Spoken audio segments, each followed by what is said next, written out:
Qaswarah tidak digunakan perkataan asadun, singa. Tak digunakan asadun, singa tu asad. Asadun, singa kan kita hafal kan. Budak-budak sekolah rendah, budak-budak kecil kan dia hafal. Alif asadun singa lion, babatun itik dak, tatufahun apple apple. Lepas tak? Sasaubun baju shirt. Lepas tak? Jim jamusun kerbau buffalo, hahisonun kuda horse. Kan dulu hafalnya macam tu. Ke tuan-tuan tak hafal macam tu? Tak. Maknanya dah tua dah tu. Maknanya dah tua dah tu. Baik, hadirin semua. Budak-budak dia ngapal macam tu. Alif, asadun, singa. Maka asadun adalah singa. Okey, asadun adalah singa. Tetapi dalam Quran, singa ini tak disebut asadun. Tapi disebut qaswarah. Sedangkan qaswarah ini adalah jenis daripada jenis singa. Baik tuan-tuan. Singa yang macam mana bezanya? Pertama sekali dikatakan oleh orang-orang Arab, qaswarah ini adalah asyaddu quwwah ataupun qawiyun syadid minal asad. Iaitu singa yang paling kuat dan paling tangkas daripada semua jenis singa. Maknanya singa ni lari laju nak terkam mangsa. Yang humur tu pula dia punya terkejut. Lari pun laju juga. Maknanya apa? Orang-orang Arab ini mereka sangat-sangat sensitif dan benci dan tak suka lari bukan main lintang pukang. Kalau Nabi datang bawa ayat Quran untuk bagi ingatan kepada mereka. Dia punya sifat perangai tu. Sampaikan Quran umpamakan macam apa? Macam humur, macam binatang liar yang nak diserang dengan singa yang laju. Hari. Mungkin nampak Nabi tu, jangan. Macam tu agaknya. Dia punya tak suka dan benci kepada peringatan. Maka inilah golongan yang akan masuk ke dalam neraka Saqar. Bukan itu sahaja. Bal yuridu kullu mri'im minhum an yu'ta suhufan munasyarah. Bahkan berkehendaklah setiap daripada mereka itu kalau diberikan kepada mereka suhufan munasyarah. Suhufan maknanya apa? Lembaran-lembaran munasyarah yang terbuka. Maknanya apa? Dia ni tuan-tuan, dia tak nak percaya kat Nabi, tak nak percaya Quran, tak nak percaya Nabi utusan Allah. Dia kata apa? Dia kata kalau betul lah engkau ini Rasul utusan Allah dan Quran itu ada, sila datangkan bukti daripada langit yang turun dekat kami. Dekat kami tau. Alamat rumah kami. Ada nama kami yang dalam tu tulis Muhammad adalah Rasul utusan Allah. Faham tak? Faham tak? Dia punya tengin apa tengin? Dia punya degilnya yang tak boleh bincang. Dia punya degilnya sampai dia kata kalau betul kamu Rasul utusan Allah, kami nak ada kitab yang turun dekat kami. Yang kitab itu mention dalam tu kepada kami bahawa engkau adalah utusan Allah. Sampai nak macam tu dia. Maknanya apa? Degil, nakal, jahat, buruk, teruk. Ini sifat mereka. Dia memang tak nak beriman dah. Macam-macam alasannya. Bal yuridu kullu mri'im minhum an yu'ta suhufan munasyarah. Kalla bal la yakhafuna al-akhirah. Sebenarnya mereka itu memiliki masalah dan penyakit yang sangat-sangat teruk. Apa dia? Iaitu penyakit tidak takutkan kepada negeri akhirat Allah yang azabnya adalah pedih dan berat. Itu sebenarnya. Mereka tak takutkan kepada akhirat. Dan tuan-tuan, orang yang takut pada akhirat ini banyak fadilatnya. Yang pertama, orang yang takut kepada akhirat akan pendek angan-angan duniawinya. Orang yang takut kepada akhirat akan pendek angan-angan duniawinya. Orang yang takut kepada akhirat, dia akan bertakwa, takut melakukan perkara yang Allah Ta'ala larang. Yang ketiga, fadilat takut kepada akhirat akan membaiki akhlak. Yang keempat, takut kepada akhirat akan menjadikan seseorang itu hilang daripadanya sifat-sifat tamak dan sifat-sifat yang disebut sebagai sifat Allahumma salli ala sayyidina Muhammad, sifat tamak dan juga sifat kikir ataupun kedekut dalam kehidupan ini. Orang yang takut pada akhirat. Maka sifat akhirat ini akan menjadikan dia ini sangat-sangat senang dan mudah menanggung segala ujian yang dihadapi di dunia, kerana baginya suasana akhirat itu lebih menakutkan daripada apa yang dia terima di atas dunia. Sebab itu saya ulang banyak kali dah kepada banyak mana-mana kuliah dan pengajian. Saya kata kita ni beruntung jadi orang Islam. Salah satu benda yang paling untung adalah dalam Islam ada beriman dengan akhirat. Sebab ada beriman dengan akhirat lah kita dapat jalani hidup ini dalam keadaan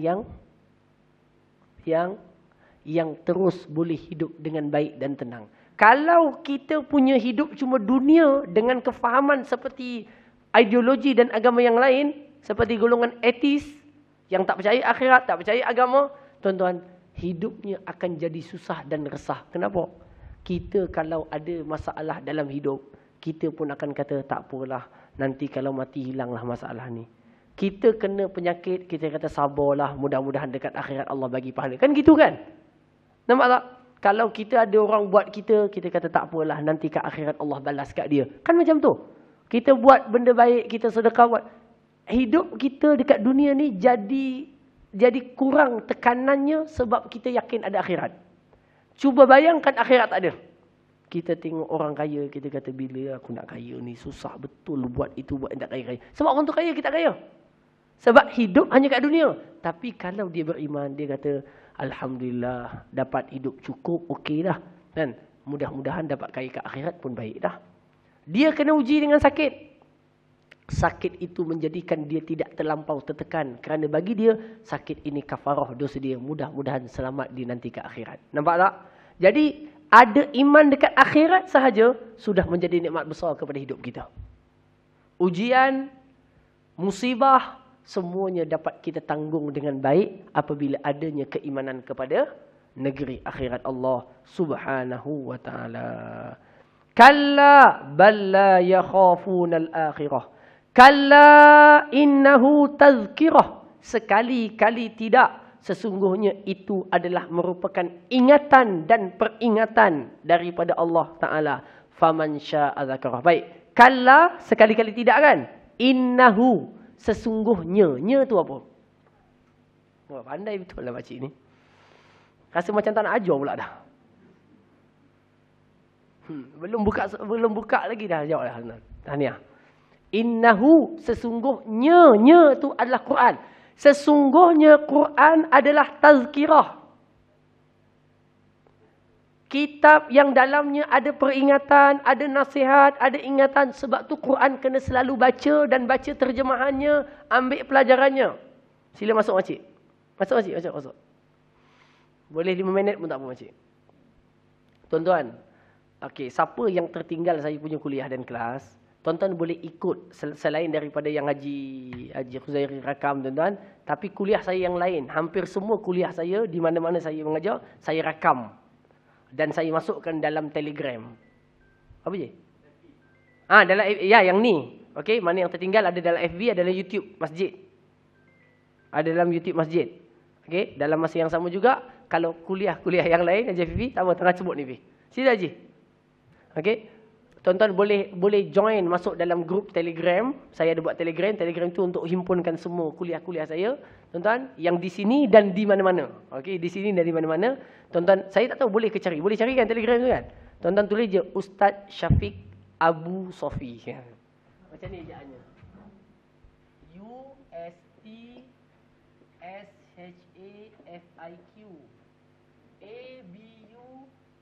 ABUSOFI. Tapi Telegram lah tuan-tuan. Telegram je boleh ada macam tu. WhatsApp dia kena join. Saya ada satu lagi grup WhatsApp. WhatsApp tu untuk join group. Okey, Telegram. Tulis kat situ, lepas tu join dalam tu. Kebanyakan kuliah saya akan post dalam tu. Antara yang bantu tu lah Ida tu, tudung hitam tu, nurse tu. Dia tolong rakam, nanti dia tolong masukkan dalam tu. Kalau tuan-tuan nak masuk, boleh jumpa kat dia, daftar nama dengan dia. Tapi dia tak ada. Dia tuan-tuan tekan join dia, nanti terus masuk. Nanti saya akan update semua kuliah-kuliah dalam tu. Jadi mana-mana yang tertinggal, boleh nanti recover balik pengajian dalam tu insya-Allah taala. Ya Jefi, baik. Allahumma salli ala sayyidina. Minta maaf Jefi, mungkin Haji buka lambat handphone. Kami ada perubahan masa hari ni. Kita mula awal tadi. Tapi tak apa. Nabi sebut apa? Niyatul mar'i khairun min amalih. Niat seseorang itu lebih baik daripada amalnya. Faham tak? Yang duduk 5 minit mungkin lebih bagus daripada yang duduk 50 minit. Pasal niatnya salah. Boleh jadi. Boleh jadi. Maka Nabi sebut niyatul mar'i khairun min amalih. Okey. Niat seseorang itu jauh lebih baik daripada amalnya. Kata Nabi SAW. Jadi, okey. Boleh. Teruskan. Panjang pula ceritanya. Kalla innahu tazkirah. Sekali-kali tidak. Bahawa sesungguhnya Quran itu adalah tazkirah. Quran ni tuan-tuan yang ada dekat tangan kita itu tazkirah.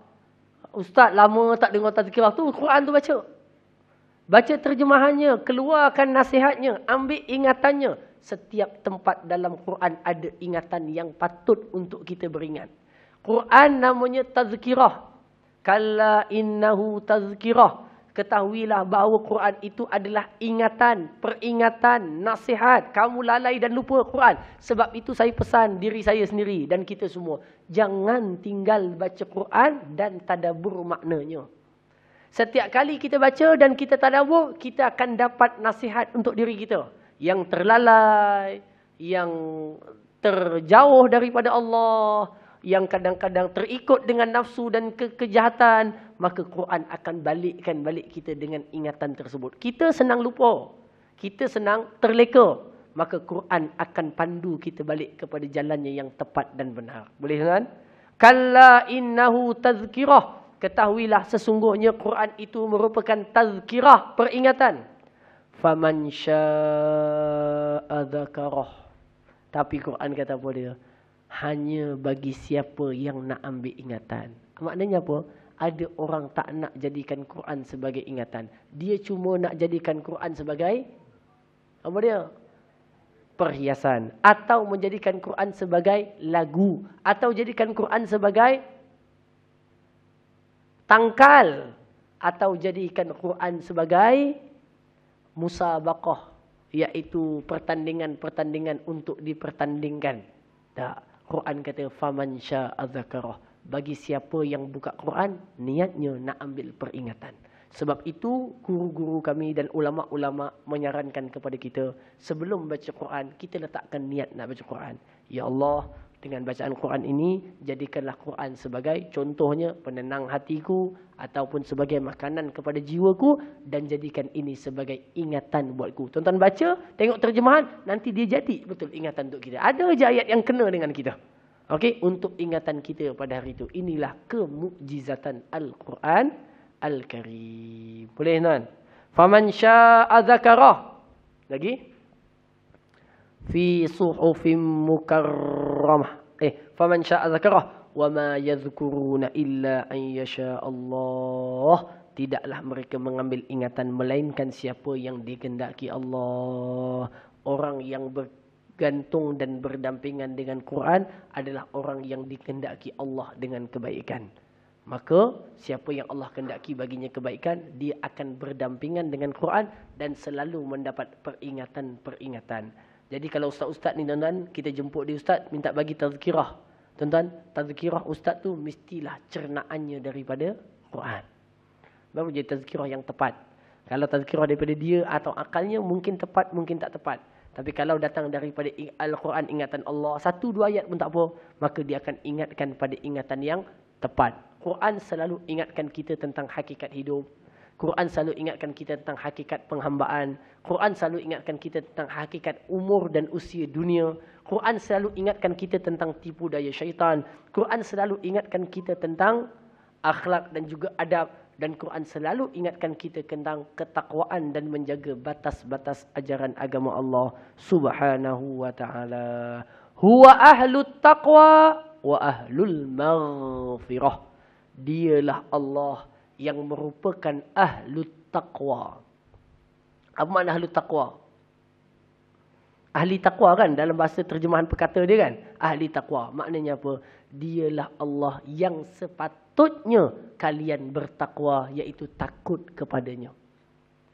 Wa ahlul maghfirah. Tapi bukan takut lari. Dia jugalah Allah. Ahlinya yang selayaknya. Yang untuk kamu minta keampunan kepadanya. Allah subhanahu wa ta'ala. Huwa ahlut taqwa wa ahlul maghfirah. Habis ni tuan-tuan. Kita punya tajuk akan datang. Kalau ada rezeki. Kalau kita jumpa lagi. Iaitulah pada Suratul Muzammil. Iaitu tentang surah orang yang berselimut. Jadi bolehlah untuk kelas akan datang. Kalau ada, bawalah selimut untuk praktikal. Okey. Suratul Muzammil. Ada soalan nak tanya? Silakan. Silakan Tuan Haji.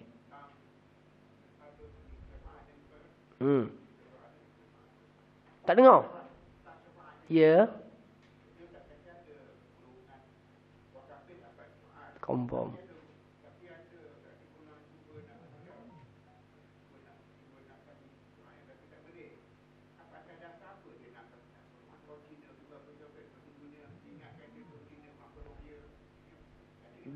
Ada saya Haji okey saya bagi ulang balik apa yang saya sebut.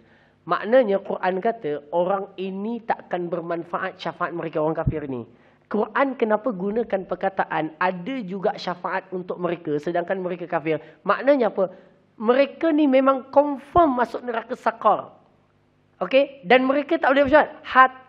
Tak ada syafaat untuk mereka. Hatta kalau ada orang nak bagi syafaat, dia tak ada pun sebenarnya. Faham tak? Tak ada pun orang bagi syafaat. Tapi maknanya Quran kata nak kata mereka ni langsung tak boleh ditolong. Hatta kalau ada orang nak bagi syafaat, takkan boleh. Faham tak maksudnya dia? Itu maksudnya. Okey, dia kafir, dia masuk neraka. Hatta kalau ada orang cuba nak bagi syafaat, takkan boleh. Kalau tak bagi, memang tak boleh pun. Dia tak boleh pun. Cuma hatta kalau ada orang nak bagi, takkan boleh. Okey? Okey. Boleh? Silakan.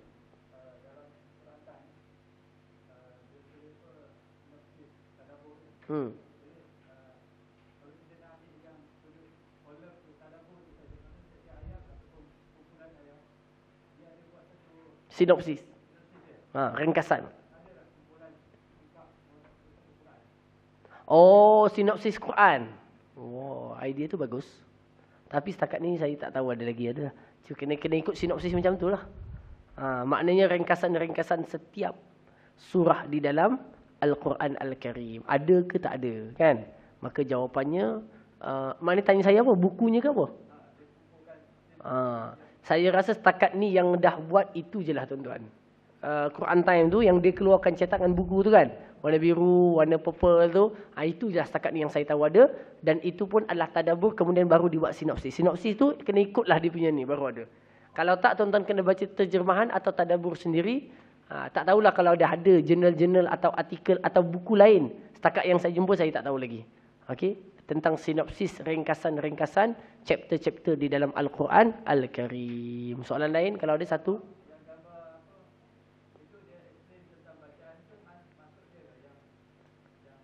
Maksud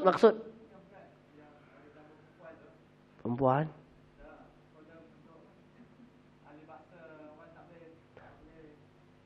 Orang bisu.